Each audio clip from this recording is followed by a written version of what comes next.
Oops, wrong thing, of course.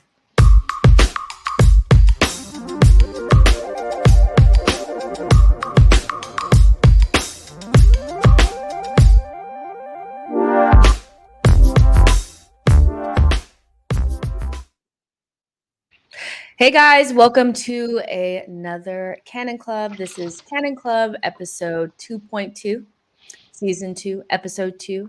So make sure you guys like this, subscribe to the channel, and all that kind of stuff so you guys do not miss another show. I'm here with Harry. Harry, how are you feeling? I know you told me that you're a little tired, but how are you?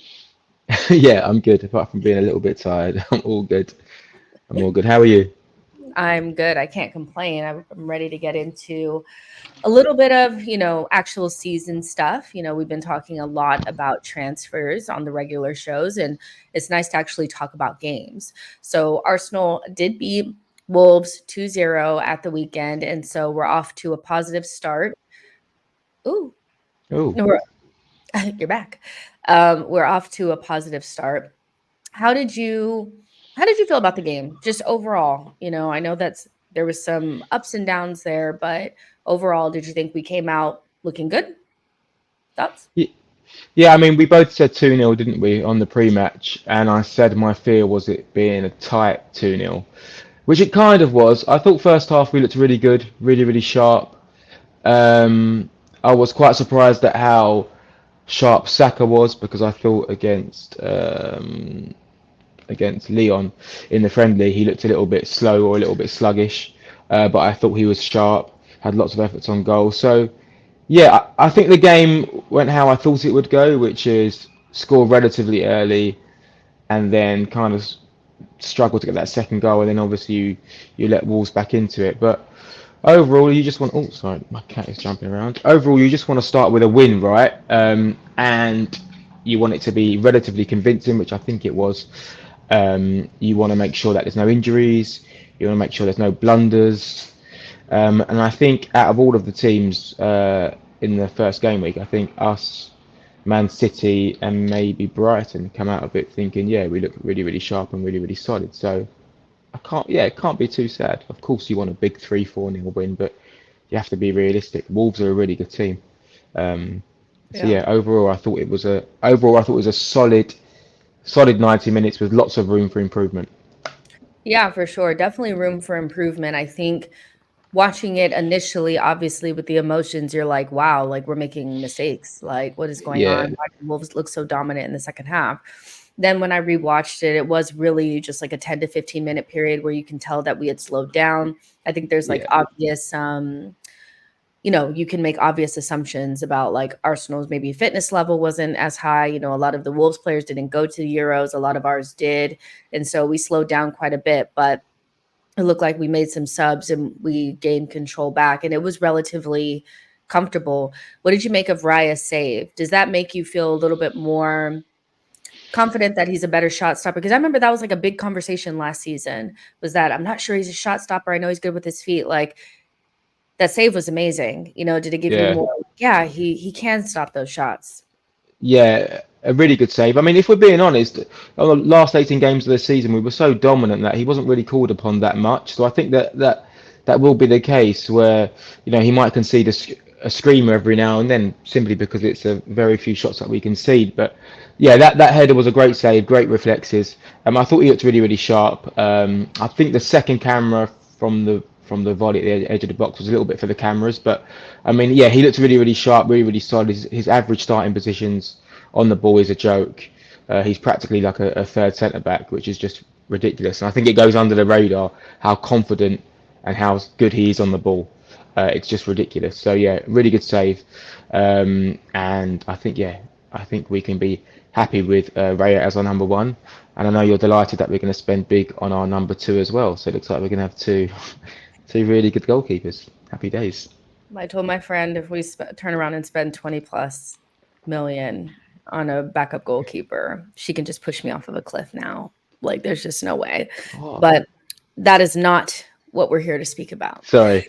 But, but I mean, like, I think beyond that one chance that Wolves had, I think we were relatively comfortable. I know in the second half, like when they started to get a little bit more control, There was like efforts that went wide. There was another shot that was like easy for Raya to save. So I don't actually think that their dominance ended up being anything that really worried us. I think we were pretty comfortable. A part of that is because we ended up scoring early, or not early, but am I there? Did I You are. freeze? You did a little bit, but yes, okay. Am I back? Okay. You're back. You're I back. think getting that early-ish goal from Havertz was really good for us because it kind of like settled the nerves. I think, we had the dominance and we were, peppering them a little bit, but we just needed to get to the goal.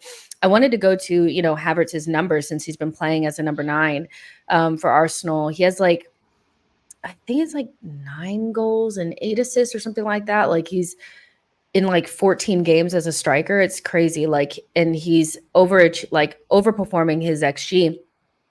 Do you think he can actually hit that 20 goal Yeah, I mark do. this season? I Yeah. I do. Yeah, and I also think we haven't seen it yet, so obviously we have nothing to quote. But if you signed Havertz, just say Havertz was known as a striker in a different league and came over in January, and he hit that form in January, there would be absolutely rave reviews by all fans. But there's still a reluctance to praise him because we saw an up and down career at Chelsea and we Mm, saw him start slowly at Arsenal. But if you look at his numbers as a striker, it's the next best probably after Haaland, right? Or it must be. It must be close to Isaac's numbers. It must be close. And if not, I feel that our hesitation to maybe dip into the market is because you've got something untapped in Havertz as a number 9.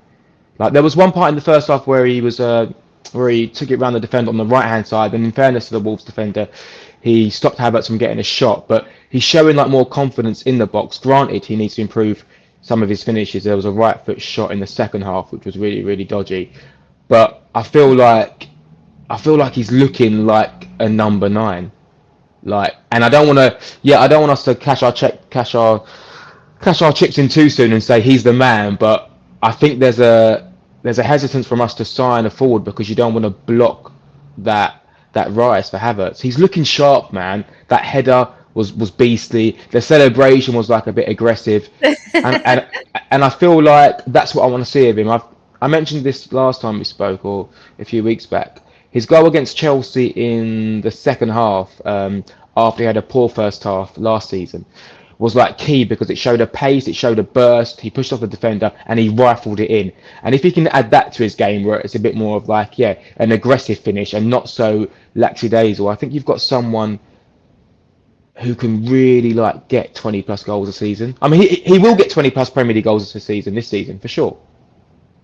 yeah. 100% because he's got like what 13 in the last. I'm not sure what the numbers are exactly, but It's in 14 games, it's 9 goals and 8 assists. yeah. So if he carries that on, he'll 100% get 20 plus goals, 100%. Yeah, I think, the math is that if he only played half of a season as a striker and got like 12 goals altogether or something like that, or well, I don't know. They're saying 9 as a striker. So oh, where'd you go? I feel like that might be my internet. Yeah, I think it is yours. Yeah, I think Yeah. am I like pixelated or anything? No, you're not pixelated. No, no. No, but I'm You're just like, I want you're crystal clear, but you are glitching out a little bit. okay, hopefully it clears up. But yeah, I think the math is that if he could score that amount of goals in half of a season, that if you just push the 2 seasons together in one position, that he'll do it. So yeah, and I can understand not wanting to, like, he's only what, 25 maybe Yeah. or something like that. So you would imagine that he would get better, a full season, all that kind of stuff. So, when he started scoring last season, I was like, I kind of feel like we're not going to get a striker. And I was a little disappointed, but equally, as long as he continues to improve and score the goals. And honestly, like his link up with Saka looked really good. As long as that continues, I don't see why he can't score those 20 goals. So we'll see how that unfolds. The other side, any concerns about the other side? Rice wasn't really too involved. There was a lot of criticism around Martinelli. Did you feel like that was justified? What are your thoughts on the left side of things? I thought it's a little bit harsh on Martinelli. I think he was trying to be proactive. Mm, What I'd say is that when you're playing against someone like Matt Doherty, who is an old school right back. His he's not great. I mean, he had a little spell maybe 3, 4 seasons ago at Wolves when he looked quite bright, and then Spurs signed him. What I'd say is that, yeah, that when you see a right back like that, I think you really need to like be relentless at him and stand him up and just make it a horrible afternoon. And I think he's done that a few times to defenders like Luke Ayling, but then there's times when defenders like Nathaniel Klein haven't really been tested. And that's one thing I'd say to Martinelli is that you should be really embarrassing these fullbacks, and Mm. and get them on a yellow card early and go at them, similar to how you do to someone like Trent when you're really on your game and you just spot his vulnerabilities. But I thought Martinelli was okay. I mean, I think he won the first corner. I think he won the foul before the switch to Saka, Mm. in which we scored from his cross. So I thought he was okay. I think the criticism of Martinelli would always be his final ball doesn't have enough finesse or subtleness. It's almost just like a shank across the box. If he can just be a little bit more graceful in those positions, I think he'll be fine. Um, I feel like Arteta is kind of sensing that if you're going to get Martinelli in form, it's about starting him early on at home, try and get a goal and try and build on that. Which is why I think he started Martinelli above Trossard or Jesus. But I thought Mm. overall he was okay. I feel like it's really hard with Martinelli now because we need to be careful that we don't give him almost like a Zinchenko treatment or a Xhaka treatment or even a David Luiz treatment where we have an idea in our head about someone not being good enough, and then as soon as they do something that isn't perfect, then we're on to them. So I think we have to be careful of that as a fan base, myself included. I think if you look at what excited us about Martinelli most of all when he first come through, it was his enthusiasm, his energy, his aggression, and his finishing. It wasn't like his overall football play. It wasn't his Yeah. ability to do step overs and dribble through someone. He's not particularly Brazilian in that sense.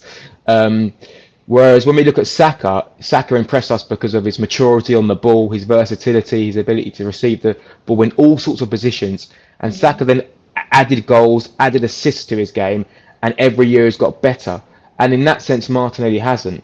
So it is all about Martinelli producing those final numbers because that's what he'll be judged on. But overall, I thought he was okay. I'd probably say like a 6 to 6.5 out of 10. Um, And and I think it, he wasn't the only one that wasn't, like, sparkling perfect, so No, he wasn't. And sorry, I yeah. quickly, there was a few times when Declan Rice got the ball with his he was facing the east stand, so with his back to play. And just because of Declan Rice's positioning or the way he receives the ball, Mm. everything was on his right foot and then he would pass it back into Zinchenko. Where there were a few times where if you can imagine Xhaka or Marino in there, it will come to them on a left foot and then they'll slip Martinelli in. And there was a couple of opportunities for that to happen, but just because Declan Rice maybe isn't obviously naturally left-footed, those angles are different. So I do think, I hope that you see a little bit more of an improvement in Martinelli's game, just simply because there'll be more through balls because of his runs and because of a left-footed player receiving the ball in those tight spaces. So hopefully he benefits from a left-footed centre mid. But yeah, don't want to be too negative on him just yet. I feel like it was Yeah. a decent enough performance. Yeah, I think that that's a really good point about, Rice and, he's not going to be able to find those same passes into Martinelli the way that Xhaka did. I think that's my only thing is like there's a lot of, well, if Xhaka was there, if that was Xhaka, if that was Xhaka, and I'm like, well, Xhaka's not here, so we're going to have to find a solution for that. Or my feeling is that Martinelli needs to play with a different center forward or something because I think he plays really well with Gabriel Jesus. I think he doesn't play as well with Kai. I would imagine Kai might have passed the ball to Martinelli maybe once or twice in that Mm, game. He was very like on the right hand side. He was really close to Saka. And you have Rice pushed all the way up almost like a second forward or a second striker. And that combination just doesn't work with Martinelli like at all. yeah, So I not agree. sure like what can be done there, but until Marino gets in, until things change, like I just feel like Martinelli's just kind of out there, so Yeah, I don't know if it's like our patterns of play, but it must be our patterns and it must be structural mm, in the way we build up. But it feels like whenever Saka gets the ball, he's one on one with the left back almost inside the 18-yard box, right, or in a position to shoot. Whereas Martinelli seems to always get the ball almost like on the touchline, or in a Yeah. position where he can only put a cross in or can only pass it back to Zinchenko. I'm not sure if that's just the way we play, or if that's a relationship thing between Ødegaard and Saka, and the fact that Saka maybe is just obviously in better positions. But it just feels like when Martinelli gets the ball, it's head down. It's only a position where he can beat a man to cross as opposed to cut in and shoot. So I don't know if that's something that we can work on, Yeah. or if it's something that will change, like you say, with the relationships. Yeah. And I think like unless your left center mid is like a Gundogan or somebody that you expect to score loads of goals, maybe like an Eze or something like that, I don't think it's the best thing to prioritize them getting into the box over your winger. Ooh, do you have a phone call? I have the door. 1 second. Sorry, No, you go keep ahead. talking. I'm Go ahead. listening. Um, but I don't think it's the best thing to prioritize your left center mid getting into the box over your goal scoring winger if that left center mid, which is Rice, isn't necessarily like a prolific goal scorer. So yeah, I think it's just all about trying to figure out how to get Martinelli in better positions, um, and that kind of stuff. I did want to ask about, Partey, and how do you view his performance? Another person that got, I think some people felt like it was weird. Some people felt like he was our best player, and other people felt like he was like horrendous. So, what was your feeling on his performance? I feel like I'm really sorry. The door. I have to get this package. I'm sorry. I'll start. So, with Partey, I still think that I actually on rewatch, I thought he did a lot better than on the original, like watching him. I still feel as though our best bet is to drop Rice into the 6 and play with like a Marino or something like that in that advanced 8 position. Um, Partey just looked like a person that ran out of gas in the second half. Very good Yeah. in the first half in terms of his progressive passing, found some good little seams into Saka, but just dropped away physically in the second half. And it's not something that is uncharacteristic of Partey to drop off of a physical cliff at a certain point in a game. And Wolves are quite physical. They had Lamina, they had João Gomez, they had Bellegarde, these people that just kind of run beyond you. And I think we struggled to contain them in the second half mostly because the base of our midfield was struggling to like nick the ball away, to be in position. He was too high sometimes. He was just like all over the place. So yeah, he wasn't like the only reason why we lost control, but I think he dropped off of a physical cliff in the second half and it was pretty obvious. What do you think? Yeah, I agree. I think him and Zinchenko both kind of contributed to us losing control a little bit in the second half. I don't know for Partey if it's a fitness issue, Yeah. which is fair because it's the first game back, or if it's just a Thomas Partey issue, if that makes sense. Yeah. Um, and it's really weird because sometimes when the games are really like tight and technical, you absolutely love Thomas Partey because the way he can turn the ball, the way he takes the ball off the centre backs and turns, and then can play those splitting passes between the lines, probably better than anyone in our team. Probably better than Rice in that respect. But you lose that like energy a little bit in midfield, and when the games are a little bit more physical and a little bit fast paced, sometimes you feel like you just feel like he's standing still a little bit, and he just doesn't have the legs. But when it's a little bit tighter, he's obviously class. I'm wondering if something's going to happen with Partey before the transfer window. Um, because I feel like if we get an offer for him, his contract expires this season, right, or end of next year? Sorry. End of the season, yeah. Yeah, so I feel like something might happen with Thomas Partey, and whether he gets a move to Saudi or something, I'm not sure. But yeah, I think it's just about fitness for Thomas Partey, and trying to Yeah. maintain the ability to play for 70, 80, 90 minutes without, like you say, just falling off a cliff. And when Mourinho does come in, then there's questions to be asked about his role. Is he going to be a good off the bench player? Because the more I see Declan Rice at left eight, I like it, but I just don't think Yeah. it's natural for him. I don't think you're getting the best out of him. Mhm. I think I want to see Declan Rice, in the middle, If and I would grow. go Sorry, go ahead. on.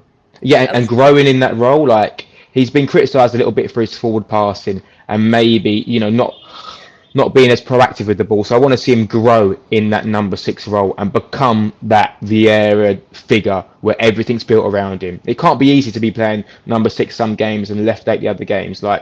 So I feel like Yeah, for the benefit of the team and the structure and Declan Rice, I feel like we should work towards just putting him in that single pivot and building that structure around him. I agree Yeah. 110% with that. Like Declan Rice can work at the 8 because he's a fantastic player, but it's just not it's suboptimal for Martinelli. And if Arteta wants to persist as Martinelli as a starter, then I just think it makes sense for everybody for Declan Rice to drop into the 6, hopefully get Moreno over the line, and then try that and see if it works.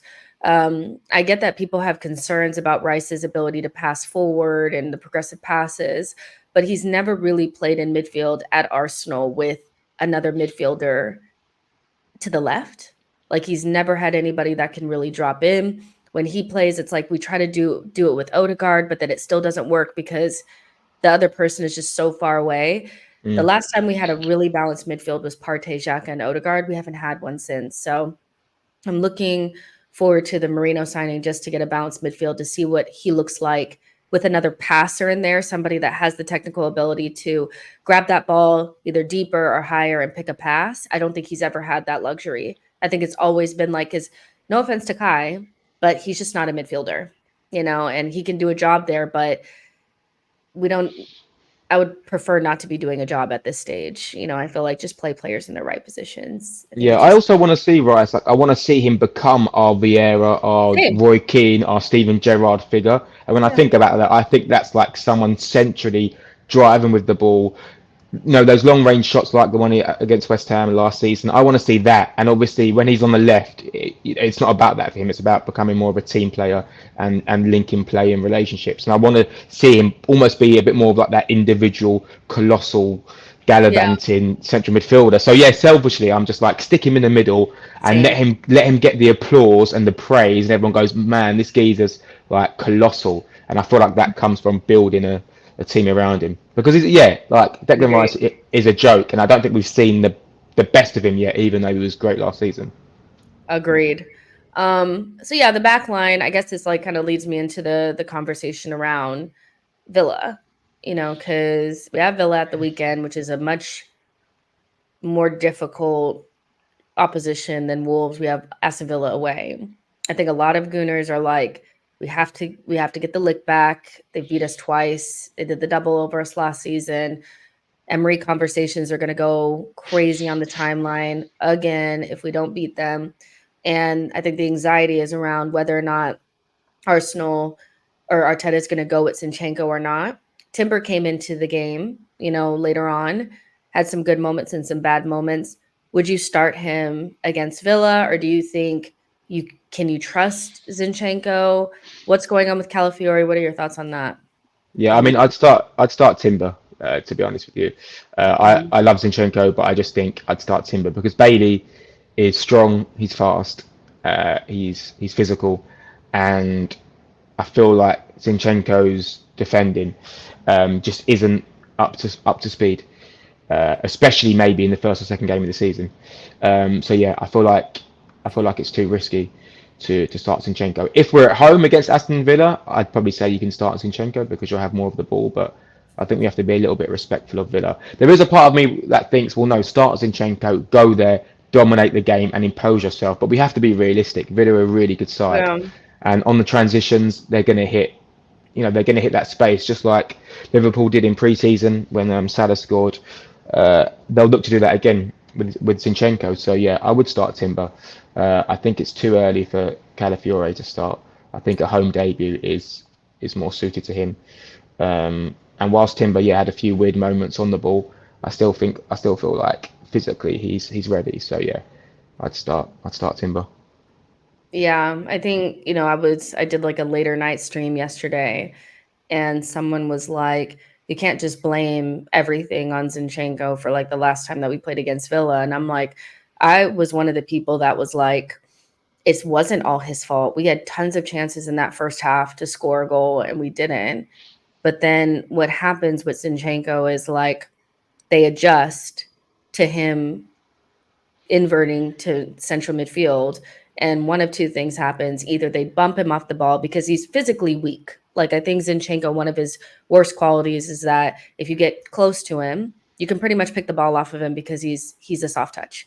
Um, and then if you pick the ball off of him in central, you're closer to goal and it becomes a problem. Or he just passes it to the other team, or he does a hospital pass to somebody and it gets picked off and then they're in the gut. There was times against Wolves where instead of just hitting it long, because we were under pressure, he was trying to hit these really intricate passes to Kai Havertz and Partey, and they just weren't on at that point. And so Mm. it's not so much that I think that he has no value. I think Zinchenko does have value. But he encourages the other team every time he makes one of those mistakes. And then he compounds it by then not being good defensively. So I just think avoid it. Just avoid Yeah, it. Like, just avoid it. It sucks. But home games against the lower half, I feel like Zinchenko is better because then even if he has poor moments, we can rebound from it. But if we have one of those moments against Aston Villa, we may not be able to recover. So yeah. I just think I think avoid it. also we have City away coming up, right? We have Spurs away coming up. I think I'd be comfortable starting him Spurs away, City away, maybe not so much. But so I think it's also about planning for those games as well. And yeah, I mean, listen, if we do start Zinchenko against Villa Park, I mean, it just means our intentions are to go dominate the ball from early, which I don't think is a bad thing. But like you say, I feel like there'll always be those moments where they target Zinchenko, and naturally they'll have some success. If we go back to maybe Anfield away last season or the year before, we did the thing where Gabriel kind of pulled out to left back to compensate for Zinchenko. And when you're doing those kind of things, you think to yourself, right, this doesn't, there's no longevity in that. You can't do that forever. So I feel like Timber starting left back is the safe bet, and it's good to have. I'm not going to write Zinchenko off. He's a great player, like you say, in Agreed. certain games. He's elite on the ball, and he allows us to do things that no one else in that squad can do. I believe, and I think when you do bring Marino in, that might almost galvanise him and take him to the next level. But there's nothing wrong with putting in different players for different games. I think if anything, that's a strength of Arteta's and a strength of the players to understand that. Okay, for this game I'm going to be better, and for this game he might be better. I think that's part of having a really good squad. Yeah, agreed. So now that you've seen everybody play, um, especially when it comes to City, I think, they played against Chelsea. I think they came out probably looking the best of the weekend. They had probably the most difficult test. They played without their best player away from home against a decent Chelsea and still kind of beat them without any problems. Yeah, Do you think, I mean, now that you've seen them, do you feel like we've closed the gap? Do you feel like, I've always said that they're favorites. I know some people are trying to push this narrative that we're favorites, but I feel like they look like they're just going to do what they did before and it's not really going to change, you yeah. I know? mean, the game against Chelsea should have been hard for them, but let's be honest, Chelsea were weird. It's like they were there, but Chelsea were weird. they were there, but they didn't really want to. I think they were so conscious of opening up that they just didn't really impose their game. And granted, they did generate a few Yeah. decent chances, but I just thought, yeah, I mean, not to digress, but what a weird mess of a football club. Like, it's just strange to watch. And now they're going to try and re-sign Felix as well. And Fernandez being captain is absolutely ridiculous. Like, Yeah. how can you take part in chance and then still be captain? I mean, literally be I mean, like, it's I feel like it's their heritage though. Like I feel like they just, love like a suspect captain at that club. yeah. So I'm like not really surprised that they've done it. I I mean, don't if he think was playing well, then I'd understand it. If he was contributing, but he's a bit, well, that's oh, the thing. It's he's people trash are at the like, moment. Chelsea fans are like, I don't know why rivals are getting on to us. We didn't even play bad. And it's like, it's not that you're playing poorly. It's the circus around how many players you have and the fact that you have two players in midfield that you spent 100 million on that look worse than the players that you spent 50 million on. This is their second year and you guys are trying to jimmy rig them into the team when it's obvious that you probably should drop one if not both of Caicedo and Enzo. So it's a tough one for Chelsea, but I don't think that they played terribly. I think it's not really alarming, but it's just like, oh shit, City are our city still. Yeah, We're all hoping that they're going to become this old raggedy team, but they look fine. They played without Rodri and they're right now re-signing Gundogan. Yeah. Well, I've got to say, I thought City looked a lot better than I expected because Yeah, I did think Chelsea would come out with a little bit more about them, but they didn't. I thought Lewis looked really, really good. He's a really tidy player. Like for someone so small and slight, he's pretty strong for a small fella, and yeah, he's an elite footballer. Yeah, and listen, they did rotate a little bit, but their back four was still Guardiola, Akanji, and Diaz, which is pretty fucking strong. yeah, Um, but I still feel like we're going to win the league this year, and I still feel like, yeah, I just feel like it's our year.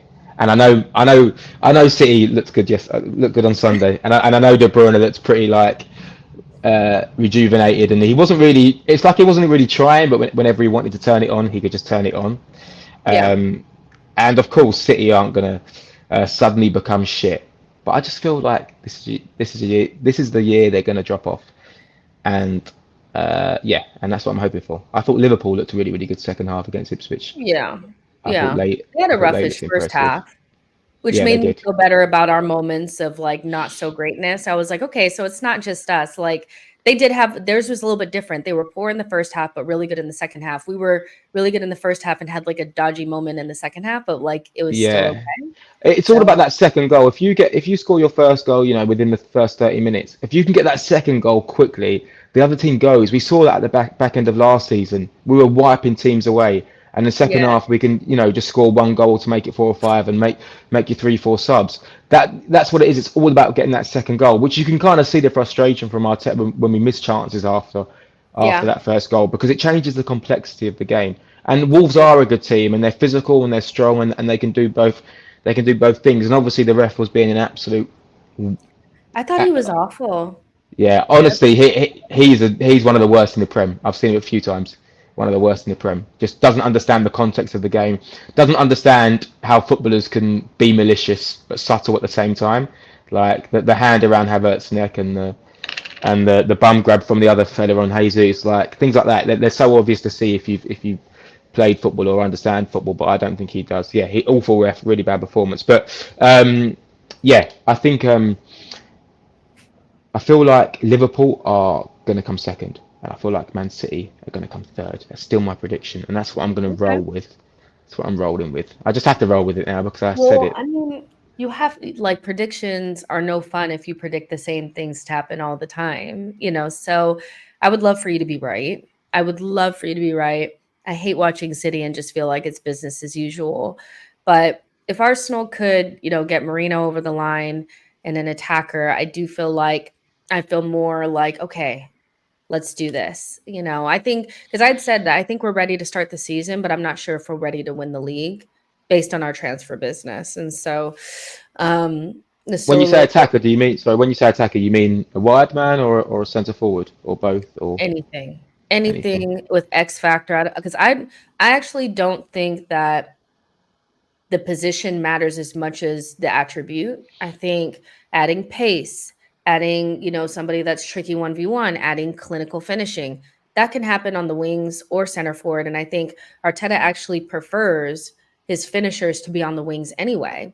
Because Havertz, he's doing really well scoring goals, but he's a facilitator. He's like Arteta's dream center forward. He's tall, he works hard, he presses, he scores goals, but he's also a facilitator. So like if we could just bring in one winger that could just add a little bit more sturdiness, a little bit more depth, I still feel like we're one short. If you're Yeah. assuming that both Reece Nelson and Nketiah are leaving, even with them, I think we're short because they don't offer a lot. No offense to them, but Mm. like at this level, we need a little bit of something. So work to do, work to do. But yeah, final word on Spurs. You watched the game yesterday? No, I didn't. I watched the bits of second half on a break. Just good, funny. I mean, their subs that's quite good. Yeah, Their names escape me, but yeah, like Archie Gray, that's Begval. it. Yeah, yeah. Yeah. Archie Gray looks quite sharp, and yeah, and the blonde hair fella also looks pretty good. Uh, but yeah, I mean, I've got to say, I don't like Jamie Vardy, but he is pretty, Really? pretty. Yeah, I Why? don't like I it. don't like him. but I like respect the game, you Yeah, know? I mean, I don't like him because I know he'll do the same against us and give it to us. But Mhm. you got to respect him. I mean, it is pretty funny, the way he just really gets. He's like a fan, isn't he? He's a fan playing football. Doesn't hold back. The way he He's a better celebrates. version of what's that boy's name? The one that plays for Brentford or Everton. What is his name? Oh, Mope. Malpai. Yeah, Yeah, he's like yeah, a yeah. if He Mope was is. good.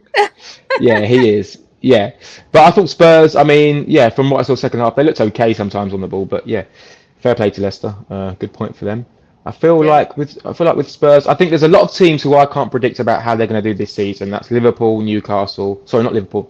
Newcastle, Villa, Chelsea, Spurs, Man United. I've got no idea where those guys will finish. No idea. I feel like I just need to see more of what they're about. I think if anything, Spurs might look like they'll have the most consistent team uh, over the rest. But yeah, it feels like a really hard season to predict.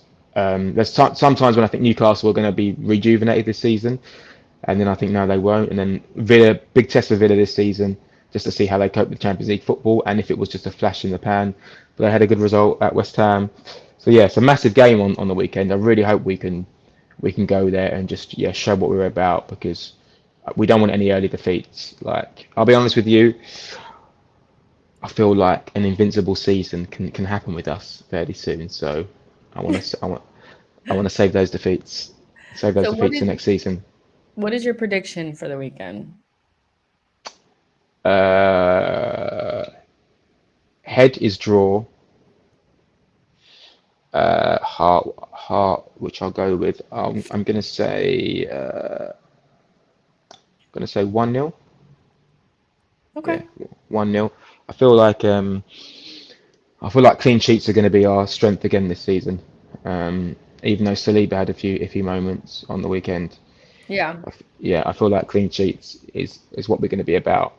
And I hope we go there and play quite sensible, which is why I think starting Timber is a good idea because it's more about how you defend as opposed to maybe how you impose your style. But yeah, I'm gonna say 1-0. We can't lose to Emory, man, because as you've seen, there's some Emory Yeah. stuff starting, and I'm just No. We can't please. lose. And also, can we stop comparing a manager who is 52 years old over a manager who is like 39 or 40? How old's Arteta? I think it's Maybe no, like he's a 52. yeah. Sorry, but can we But I not mean compare he's managers like 10 years apart? It's like a bit weird when you think about it. yeah. Like, Well, of course, Emery's going to have more success than him just because of the longevity. I'm sure by the time Arteta's 52, he would have won multiple leagues probably in yeah, different countries and probably some European trophies with different teams. If we're being honest, like yeah. let's not do the comparisons anymore. Emery is a top coach at clubs like Aston Villa. That's what he Yeah. is. No disrespect to Aston Villa or Villarreal. No, He's of course not. I think but like at the end of the day, like you can't erase what happened with us with Emery. Like it's real, it happened. He should have left. You know, there anybody would have sacked him at the way that we were playing and where we were when we sacked him. So everything happens for a reason. They're meant to have Emery. We're meant to have Arteta. Like it's weird that it's being looked at as like some you should have kept him. It would have no. And Arteta just started his coaching career. I actually think I will look up when's the first time Emery got a trophy in his career. Because if it wasn't in his first season, then I don't want to hear anything because Arteta got one in his first season. Like, yeah, like, but hello? it's literally like comparing a 20-year-old player to a 30-year-old player. Do you know what I mean? Yeah. It's almost the same thing. Obviously, with managers, it's slightly different, but and also as a manager, of course, cup competitions are incredible, but if you win the league and or you win leagues back-to-back titles, that's where your stock is. That's where your credibility is. Like for me personally, anyway, it's all about winning those leagues over 38 games or 30, 40 games. Like For sure. honestly, cup competitions, it's a lottery sometimes. It really is. So yeah, all this Emery talk is just it's so weird. When we're doing so well and we've had like the most goals scored in a Premier League season, almost the least conceded for us, I think, in a Premier League season, and one of our highest point tallies under Arteta, and then we're still talking about Emery. I just find it It's baffling. weird that it came up after a win too, like a relatively like easy win too. Like, but they're always lurking around the corner. So hopefully we win at the weekend, and keep them quiet for another week. But Yeah. yeah, guys, really enjoyed this episode of the Cannon Club. We kind of merged a little bit of like the preview and the post match together. So when you're watching this, this will have come out on Wednesday. This will serve as your preview as well, for the weekend's game. Make sure you guys like this video, subscribe to the channel, and get into the comment section afterwards and let us know what you guys thought about what we spoke about. And we will see you guys on the next one. Bye, guys.